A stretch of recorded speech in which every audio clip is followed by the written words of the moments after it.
What's going on, Flix Talkers? Welcome back to another video. This time, a spoiler review for episode 2 of Lovecraft Country. Almost said county again, but Lovecraft Country. It is episode 2, Whitey's on the Moon. I have my special guest, of course, Elliott from Movie Files, as well as Q Reviews. He is back in the building. He was like, you guys are talking, this Lovecraft Country. I want in on the second episode. You are here, man. What's going on, guys? How you guys doing tonight? Good, man. Good. It's DC fandom, Lovecraft Country. It's been a great weekend, man. And this is, I know your thoughts on it briefly, David. I'm excited to hear Q's thoughts on episode 2. I'm kind of a mixed bag on it, but we'll definitely dive into it. But I'm excited to be here tonight, guys. Yeah, and we were talking about last week is that we're excited for Sundays again, man. I mean, I haven't been excited since Power, man. I mean, I watch Power, on Stars. So I'm extremely excited, once again, for Sundays. And we were talking a little bit off air, Elliott, that you kind of had some kind of this mixed feelings, especially comparing to the first one. So what were your thoughts just kind of going into this one, the feel after you had finished the episode? Yeah, I've seen it twice now, the episode, and at first I was very off-put by the episode just because I was coming off of such a high on that season premiere of that pilot episode, just from a juxtaposition of like literally the last time we saw Letitia, Uncle George, and Atticus they had blood on their clothes. They were just curious, scared, frightened, and the very next time we see them, we're moving on. It was just like a tonal shift. It was just tonally speaking, and I think it was the way the way I saw the episode. I watched them, I watched episode 1 and 2 like back to back. So I think it was just so much jarring for me because like if you guys saw Sunday's episode, then you had a whole week to kind of breathe. I saw episode 2 like immediately after I had watched episode 1. So it was just tonally different for me. So that's why I rewatched it recently again yesterday, and it set better with me after rewatching it. Okay. Q, what were your thoughts, man, on watching this one compared to the first one? Because we didn't hear your thoughts on the first one. So how would you compare the two? Oh yeah. That first pilot episode, like I was telling Elliott on Instagram, that was like a season finale, bro.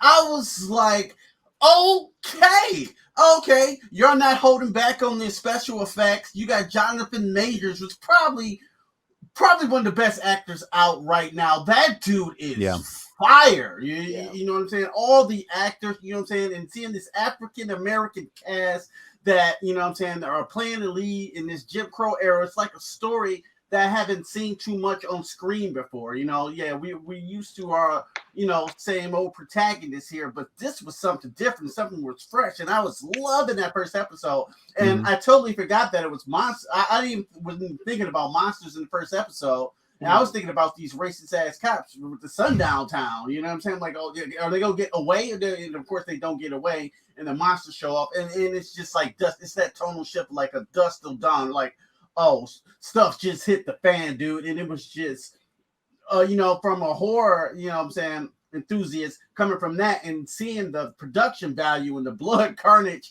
and caring about these characters already from Sundown Town just made me totally invested. Now the second episode here, I was ready for some of the same, and of course it starts off with the Jefferson theme song. Well, we're moving on up. Yeah, and I was feeling it like, what's going on? This whole episode felt like I was on drugs, though. You know what I'm saying? Like, I don't know what's going on. What is this, Harry Potter? It got Harry Potter vibes for sure. Yeah, it was Harry Potter was all over the place, dude. But as I got to the end and started wrapping up, I started filling in more. You know what I'm saying? But it was very hard to follow. You know what I'm saying? Because there was so much going on, I couldn't focus on any particular characters though. But I think they did it on purpose. It was just crazy. It was jumbled, but I couldn't focus in. You know what I'm saying? That's what I felt about this episode. But I still liked it overall, though. Yeah. And last week, Elliott and I were talking about how it was directed by Jan Demange, the guy who did White Boy Rick. And that one was a very, very heavily race influence. And it seemed like it followed like a story, like a movie line. Like it felt like a little mini movie is what we were talking about. Very cinematic. This one, at times, I had to kind of rewind it. And I was getting jarred, like you said, of certain things that were going on. This episode was directed by Daniel Sackheim, and he did like True Detective. He's done Jack Ryan episodes of Ozark. So this guy's done a lot of work. But with the Misha Green writing and whatnot, and a lot of the the production that we know from J.J. Abrams, Jordan Peele attached to it, it seemed in the same vein of the first episode, just a little bit different. I think Elliott was telling me that he was telling me that each episode's going to be a little different. Almost like in the vein of like an anthology, right? And even though this one was very heavily influenced with like spells and wizardry and almost like like time portal, like at the end, like some stuff like breaking through where he was seeing things that were happening from the past. One thing that they did start off the episode, which was pretty crazy, was that Letitia and Uncle George couldn't remember what the hell happened. They were under the spell, and that was something that that came out of left field, that they were going to throw spells in there. What did you guys think about that? Yeah. I mean, me personally, I would have actually liked if they would have played on the story thread that Atticus was suffering from PTSD from the war, that he made up everything in the first episode. I would have thought that would have been a little bit more enticing for a story standpoint. But when they threw in the magic element, I was kind of thrown off by it, especially when Atticus is talking to Christina and he's like, it's a spell. It's a spell. You guys, but like, I don't know. It just didn't. It was just weird. Again, like you said, it was a very weird, trippy episode. And again, from an audience standpoint, I think it was just, you didn't expect it, which you loved that in the show, but it was just almost like too much being thrown at us with magic. Right. And they control the monsters, and we have the sons of Adam. Montrose might not be Atticus's dad. They're destroying the house. It was just a lot going on this episode. Like I said, I had to rewatch it just to kind of really appreciate. Like I said with Q, I really appreciate the second half more than I did the first half. The first half was like all over the place for me. Yeah. But like how you also mentioned too, how he knew automatically it was a spell. Just like in the first episode, he automatically knew that these were vampires and that you need to shoot them, right? So it was like he has this instinctual thing where he knows. And usually in horror movies, you don't get that, right? Even with zombie movies, like no one ever addresses, oh, they're zombies, shoot them in the head. It's always like some like thing that it's never talked about, even though it's you've seen zombie movies like a million times. This one he knows automatically because he's been reading the books. So I think that's kind of good that they made it a little more self-aware, that it wasn't like a thing that they didn't know about. Like he knew about it. So but Q, man, what were your thoughts on the whole spell aspect of the episode? Yeah, because I didn't know what was going on at first too. Because I'm coming off this episode, they're covering blood, and then the Jefferson theme song coming from like, yo, what about what happened to all these cops, all these white racist cops that you killed last night? You know what I'm saying? I'm pretty sure they were come looking for it. I don't think it's all good now. So I was like, what is going on? You know what I'm saying? I like Atticus though, because he wasn't with it. You know what I'm saying? Yeah. Uh-oh. I think someone did a spell on him right now. Someone did a frozen spell. No, Q. I'm about to edit this out. The character of Abby Lee, played by Christina. She plays Christina Braithwaite. What did you think about her character? Because of course we got a little more. You told me that we were gonna get more development, and we did. She seems like someone that was definitely out of place, especially in a world of it's a men-dominated world. Not only white men, but men-dominated world. We got to see Letitia wasn't even invited to the table. When they had that the black tie affair. And what do you think about her interaction with some of the characters? Yeah, I mean, she definitely seems to be a great character in the sense of, can we trust her? She helped Atticus, but was it for her own gain? She manipulating them. I think we got a lot of that in this episode. But there's also that connection between Atticus and Christina in regards to how they view their fathers and how their fathers view them. Mm-hmm. So she was interesting. And then also we got that she is giving birth to the monsters, which alludes to that she has but their family has control over these monsters. Those monsters are being used to keep, the secrets of the town from getting out. So I think she's a great character. I love great characters. I don't love black and white characters that just are just, they're just good guy, bad guy. So I like that she's kind of in the middle. We don't know what to think of Christina. And again, that she want to protect Atticus, that she's just using him. So I like her character so far. Yeah, there's a couple of interactions where they had like some really strong. He was speaking on some more serious stuff, and it seemed like she was kind of honing in. But a lot of times she seemed guarded, like I don't know who you are, like I'm gonna protect my family first type of deal. But then she was seeing the situation that she was in, and she was trying to change it because she was tired of playing the background, it seemed like. But going back to giving birth to the creatures, which I thought was one of the weirdest part of the episode, besides all the spell stuff that happened at the end. I was like, oh, I told my girlfriend, I was like, oh, look, she's about to give birth to a calf. Like she's about to pull it out. Nope. I was not. I was like, wait a minute. How is this possible? What are they like inseminating the calves? Has to be some kind of insemination, or I don't know what's going on. But what were your thoughts when you saw that, man? What, like, as far as like how are they tying this into everything?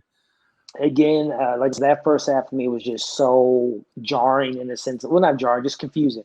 I just didn't know what was going. Is this a spell they put on the horse or the cow to give birth to this creature? Is this something they do on a regular basis? Is this the birth?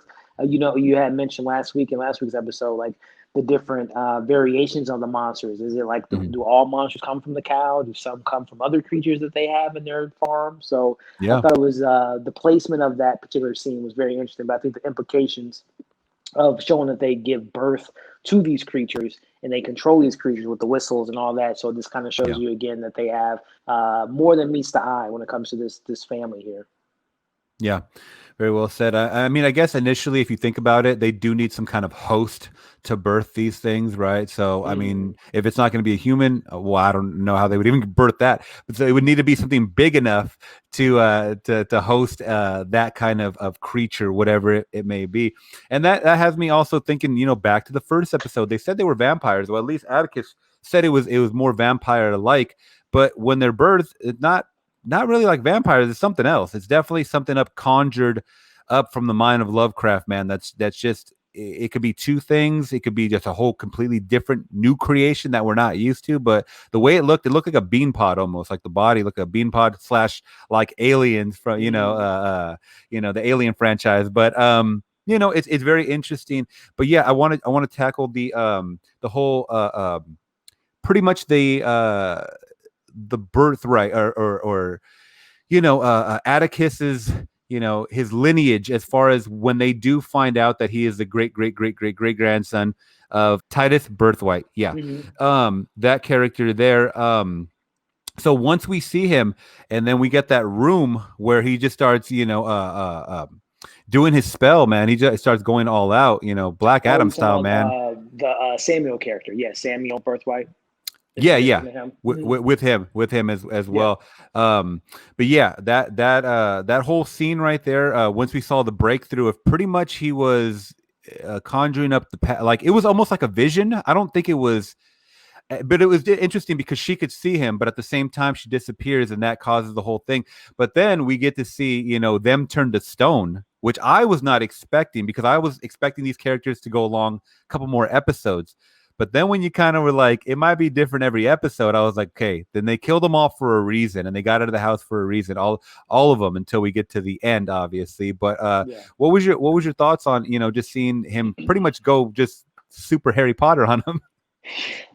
Yeah, I mean, I'm normally I guess villain of the week style type of approach. I'm not a big fan of introducing which you would think to be integral characters and then killing them off, like resolving a situation very quickly. I would like, some development. Like, I don't know. Again, it'll be really interesting to see episode 3, 4, 5, and the rest of the season how it plays out. But I thought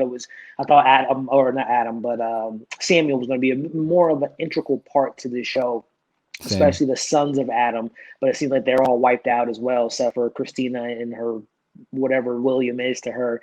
But yeah, I was looking to learn more about Samuel and his birthright and why he wants to be, in control and immortality. He wants to go to the Garden of Eden, but we're not going to find out, why, because he's no longer with us in this episode.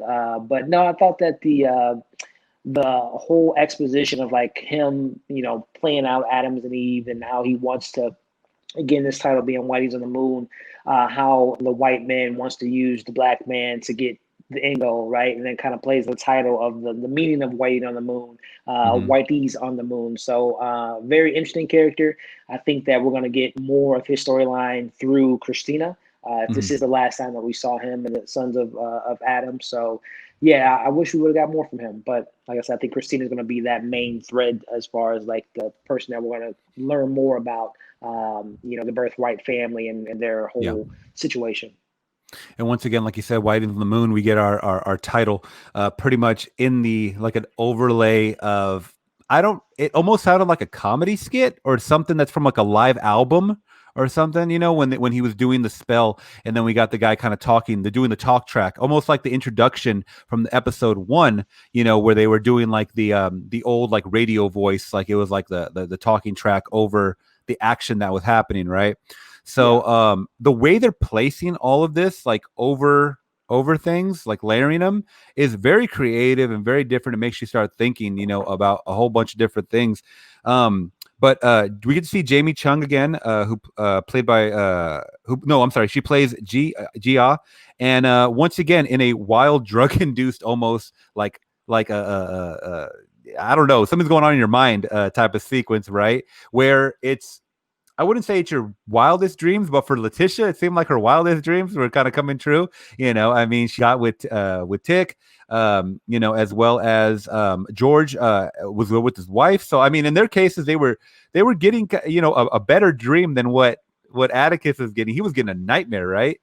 So yeah, that's interesting that you took it that way. As for me, I thought it was more of their fears because of Atticus's fight with that woman, and then Letitia. Maybe fear of falling in love because she was telling Atticus her whole relationship with her mom and how her mom never really found love. She kept bringing men in and out of her house. So I don't know if Letitia's fear is to fall in love with somebody, or maybe she's vulnerable. Maybe she's a virgin. Maybe when the snake, when he was pulling his pants down, she's never had sex before. And then actually that woman that Uncle George was dancing with was not his wife. That was Atticus's mom. I think her name is Dora. That is the young lady that we saw briefly him pull a picture out of his wallet last week, which kind of maybe alludes to some infidelity or an affair that he had with Atticus' mom, especially when we get Montrose and at Uncle George in the bed, in his deathbed, he says that maybe the boy's not yours.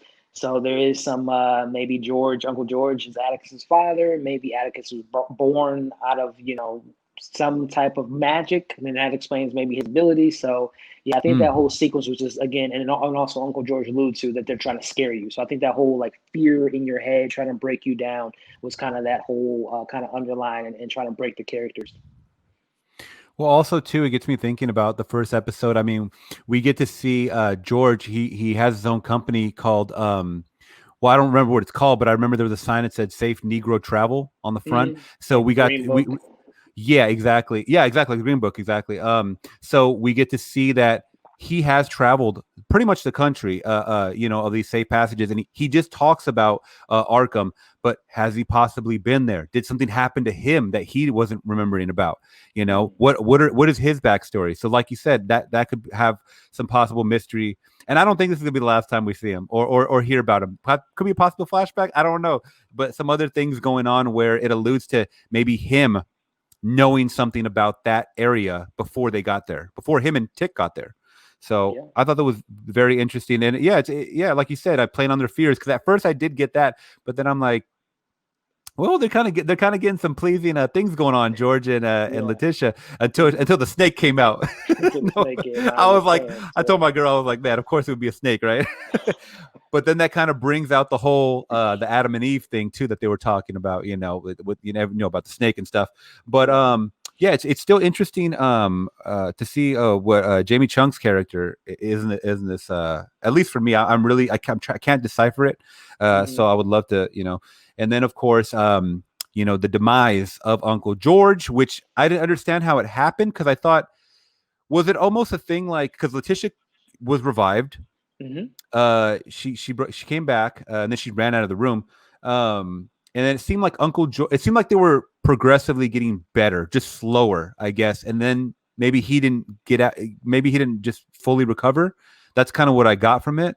But what were your thoughts when you saw Uncle George dead? I mean, I was surprised. I was shocked. Yeah, no, it was definitely shocking, because you would think this was going to be our main crew for the rest of the season. But obviously, at least for episode 2, that's not the case. But no, I thought, first off, I was super surprised. I'm like, there's no way they're killing Letitia, because, Journey Smollett is, very popular. One episode in, she's a very popular character. So I knew that they used magic to bring her back, which I wonder if there's going to be any after effects of being brought back from the dead, if she's going to have any reanimator. Pet Cemetery symptoms after being woken from the dead. But yeah, I just thought that what's his name? Samuel had said, "I'm going to let you choose who's going to die next or who I'm going to shoot," and he ultimately shot Uncle George. So I just thought that he was going to, they didn't take the bullet out, and then he just bled out essentially. So yeah, it's unfortunate. Uncle George had to go, but like you said, David, who knows now that we have magic and we can bring people back to life, and maybe this show is alluding that Atticus has abilities and has magical powers himself. Maybe he can bring back Uncle George later in the season. Potentially. Yeah, that's why I think we are going to see some kind of resurgence of that character. But right away when she got shot, I was like, "There's no way." She's a main character, and if they do bring her back in a H.P. Lovecraft way, it has to be Reanimator. And like you said, it's like a Pet Cemetery thing where they come back, but they come back with a little bit of attitude. So they come back not really them 100%. So and I love the movies that I don't know. Did you ever see Reanimator movies? Like the Bride of Reanimator. I think those are based off the Lovecraft thing. No, I never got into that. No. You should check those out. I mean, they're kind of, I think they might have some old black and white ones, and then they were redone again in the 80s. And I think they spawned 2 or 3 sequels, if I'm not mistaken. But they were good. They were good for what they were. But yeah, well, it is a kind of a Pet Cemetery type of situation. But yeah, I can't wait to see. Yeah, I can't wait to see where they go next with this one. It's cool that we're moving along pretty well, and this is only the second episode, so I'm really excited to see more. I love the performances once again. There's the mystery of that one of William, who we don't know what his involvement is. I'm like looking at, they don't even have his last name, it just says William, so I'm trying to figure out, is he a boyfriend? She said yeah, he's a boy and he's a friend, so what more can they throw on that one? And then of course scene, I thought that was a really powerful scene where it shows the mother and they talked about that there was a fire. I wish they would elaborate. Did they elaborate a little more on that in the beginning? I might have missed it, about how the fire started, or was it more of a mystery? Yeah, no, I think it all stemmed from them trying to recreate the Garden of Eden, just like Sam did in this episode. I think they tried to do their own version of that, and it caused the fire to happen, and Titus died from that fire and some of the people in the house. So I think they were trying to do what they did in this episode, but it didn't work out. Okay. So instead of Titus's father dying, we get the other character of Samuel. His great dad, his grandfather. Yeah. Oh, hey, look who we got back in the stream. Q, right at the end of what we were all talking about. Man, them wizards, man. Talk about them wizards, man. Made my internet just go out. I mean, the whole internet went out, and everything. I had to reboot my modem and all that jazz. Oh, that's the worst. Yeah, it was weird. It'll never happen too. It was just weird. I was talking about wizards. I was secretly doing a spell on you like this. I was going like that, and then you just froze, man. It was like just like Artemis in that episode. I was just froze in some type of wizard world. Sorry about that. No, it's all good, man. I apologize for that. I'm so sorry. No worries, man. So we pretty much laid out just all the thoughts of the pivotal points, I guess, in the episode. But what were some of your thoughts? Just just going over some of the more memorable parts of the episode too.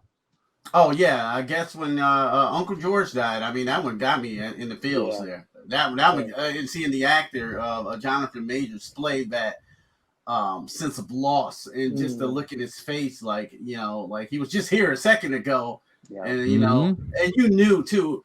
I knew for the first episode he probably wasn't going to make it out. You know what I'm saying, when he was talking to his wife, of course, and saying Mom, he's saying his goodbye. It's like, why don't we take that trip? He was basically saying goodbye in the first episode too. So like when Lenny got out of the car and looked at him, you knew. And then you get that slow walk up to the car, and then the music too. The music got me too. Yeah, it got me, man. Because I already, even in the second episode, it wasn't the greatest, but I care so much for these characters already, man. And then when Jonathan Majors just started letting it out, dude, I was just like, oh man, I wanted to see some more, because that dude was so good. Uncle George was so damn good. He was. Who knows, man? In this wizard show, the back. And this wizard show. Get their little wands, Harry Potter, bring them back. Resurrocios or something, and bring them back. But the acting was on point. That was the most memorable scene in this episode to me. And it's cool to know that this guy's the as part of that lineage is one of the last bloodline. That's kind of a cool aspect of the show when he went Super Saiyan and that shot of the whole mansion, of course, coming down was glorious. Now that was some good visual effects right there. I'm like, oh yeah, that was that was dope. And him escaping out and running, man. The shots were just done very, very well. And I really enjoyed it. It was a lot of stuff I did enjoy about this episode. Just it being so convoluted. All over the place at some points, and there was a lot thrown at him. Like, whoa, wait, but I think, like they said, they wrapped it up pretty good at the end. They still have me intrigued to watch next week. Yeah. What did you think about? Just curious, when they all started getting their own visions. Letitia got the vision with Atticus, and then George with the wife. What do you think about that? Or the other woman there? Yeah. It was crazy, man. I didn't know what was going on at first. I'm like, can they seriously get her? Some little Asian woman jumped out of the closet with a knife. Like, what is going on here? You know what I'm saying? In the Atticus scene with the snake out of his pants, like, this is wild. You know what I'm saying? The George part was okay because that, it's his wife and he kind of know it's not real. You know what I'm saying? That I was kind of into that, but like the Asian woman that jumped out in Atticus sex scene thing was really jarring and weird. But I think it was still like that on purpose. But I was like, whoa, man! I was like, whoa.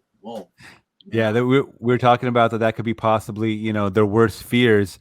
I thought it was more on the flip side. Some of the fantasies, but then you got like the Asian girl that jumped out, like you said. So I was trying to figure that part out, and we had seen her from the first episode. She came down, kind of floating down from that UFO. That was the same actress, Jamie Chung.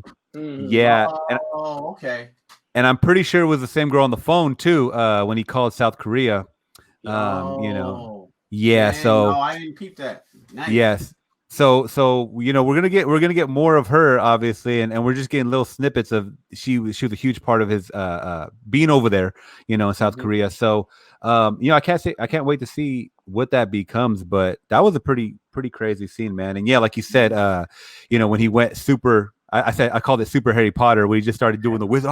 He just started, everybody turned to dust, and he was going in. Yeah, his ring like disappeared, and like everything was just going like he was going off. But yeah, it was wild, bro. Like, what is going on here? Like, powers. I don't know what's going on. You know what I'm saying? And in the first episode, when I didn't know what was going on, but I knew what was going on. I knew it was monsters, and they're afraid of light. That's all I need to know. And our characters need to survive this episode. This one was boom, you're the lineages of this, you know what I'm saying? And it's all over the place. But and I thought we were going to spend a lot more time here at this mansion. I thought they was going to be there for a while. Same here. At the end of this episode, you know what I'm saying? Everything's all changed now. Like, where the heck do we go from here now? What's going on now? What more to the story do we need to unfold? I'm pretty sure it's tons that I'm not thinking about. But like you said, it's an anthology, so every episode can be different, which is dope. Mm-hmm. It's dope. I know what to expect. Yeah. I don't know what to expect. Q, what were your thoughts on the white girl Christina Braithwaite? She gave birth. She birthed that creature from the cow. What were your thoughts? I want to know your thoughts on that, man. Oh man, I thought it was weird, man. It's like, okay, so the creatures come out of cows. Okay, that's strange. You know what I'm saying? She seemed to love it and pet it, and it had little eyes, and she never done it before. It seemed like okay, it's so weird here. I just thought them giving it was so many of them. Like, thought this is just an everyday thing. They just cows give birth to these slimy monsters. So I just thought it was weird. I thought that scene was weird. They didn't explain anything out of it, and how did that creature get inside that cow? And magic, I guess, magic milk. I don't know. I don't know what's going on. I didn't know what the heck to think about. I was like, okay. And she hurried up and got out there too and ran towards the cow like, oh yeah, she got all gooey all over her nice suit and like all nice clothes and stuff, and I was like, dang, she's with it. Yeah, she's with it. Giving birth to this slimy IE monster. So yeah, it was weird, but I was like, okay, everything else in this episode is weird, so they can throw the Cthulhu in there. My man could have came out with the baseball bat again in this episode. It was everywhere. It was everywhere. For sure. The songs too.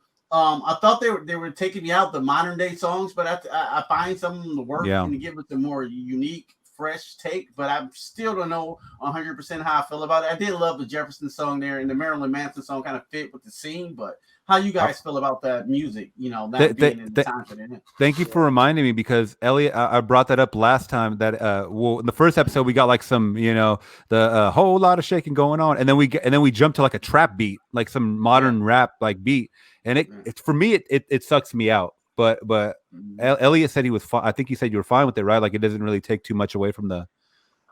It depends on the scene. Like you said, today's episode played a little bit more. It's more organic, but there are more modern songs throughout further episodes. So yeah, it's something that they.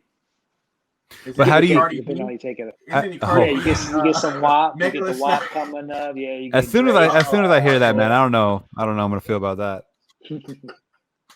Oh no! But yeah, I mean, it does take me out a little bit. I think the way they did it with the rock song, the was it a Marilyn Manson song? Because it did sound like when they were kind of like wiping him down when he was butt ass naked and they were wiping him down right there. That music, I was like, okay, this is where we're getting our contemporary the music now compared to like even the Jefferson song, yeah, it's a little different, but it was all right. It was. I don't know. For some reason, those fit a little better than the trap beat. Maybe I'm just being a little biased. I don't know. But yeah, if we're gonna get more of that, then I'm probably gonna get used to it. I'm probably just gonna get used to it, just being like a thing. But last but not least, guys, I wanted to ask you. So where do we go after episode 2? Elliott knows that. No, I stopped. He doesn't know yet. 2. I didn't watch 3 or 4. I'm gonna watch 3 God. Yeah. Well, go get on there, watch it, and let us know. Spoil it for us, no, I'm just kidding. Does Uncle George come back? Shit, come on. Yeah. What's up with Uncle George? Now, from what I heard is we meet more of Ruby, Letitia's sister. That Christina is gonna be interacting with a lot of other characters that we have yet to meet, and met in the first episode and things of that nature. We're gonna get more Montrose, and So and I hear that. Not going too far ahead, but there is a particular episode that is very Indiana Jones influence, and then there's another episode that is very heavily influenced on the Fly, with a lot of body horror. So I hear that I heard that everyone that has seen the first 5 episodes, except episode 2 is probably the weakest, and then 3 is okay, but then 4 and 5 really pick things up. Oh, okay, that's dope.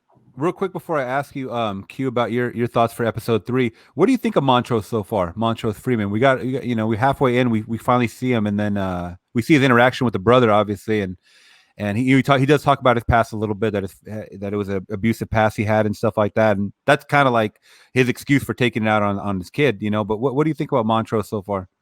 Yeah, I don't know what I think about him so far. I love the actor, of course, but I need to see more of him. I need to see more, and I need to since he looks like he's gonna at least be in the next episode, but you never know with this show.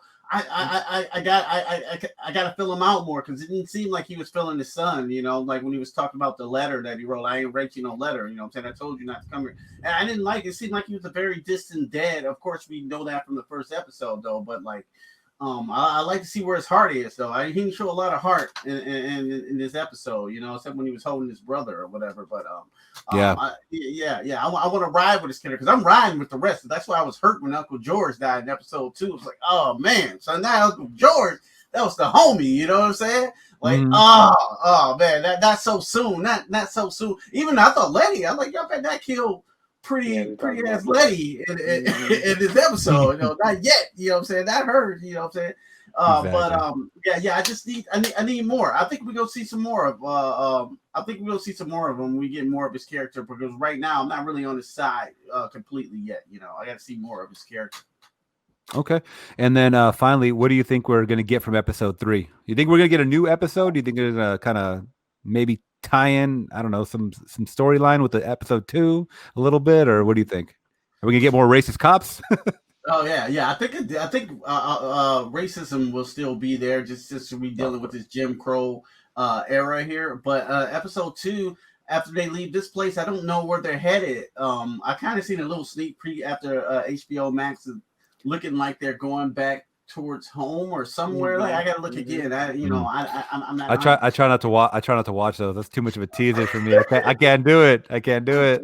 Yeah. I watched it. It looks like they might be heading home, and maybe I really don't know. You know what I'm saying, where they can take it from here, or what can go, or what's the purpose now since that whole clan is gone. Like, where do we go from here? What's more to the story? I'm clueless. I can't wait to see though. Most definitely, same here. Well, I will leave it at that, guys. Short and sweet spoiler review for episode 2 called White is in the Moon, and episode 3 coming up is next Sunday, August 30th, 2020. It is called Holy Ghost, and if that alludes to anything, I don't know, but we'll see. Maybe they're in church or something. They do something crazy in church. We'll have to see about that. I mean, cows can give birth to slime monsters, so who knows what goes in this show? Yeah. Anything goes in this show. But I want to thank you guys for joining me for another week of Lovecraft Country. It's becoming, one of the better shows up there for me of all the shows that I've seen so far. And once again, I'm happy for Sundays again, man. It's HBO is doing it for sure. Yeah. Production value.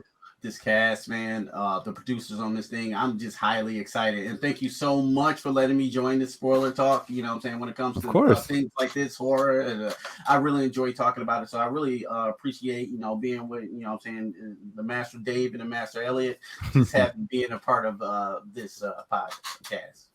Of course, man. We love having you, man. And next week episode is directed by Daniel Sackheim again. So same director of this episode. So probably have a little bit of the same feel. But yeah, so that's it, guys. And I'm going to leave all of their social medias down below in the description. So make sure to follow them, guys, when they drop videos, and hit the thumbs up on all their videos and all the Instagram posts, social media, all that good stuff. And we will leave it at that. Till next time, guys, we are gone.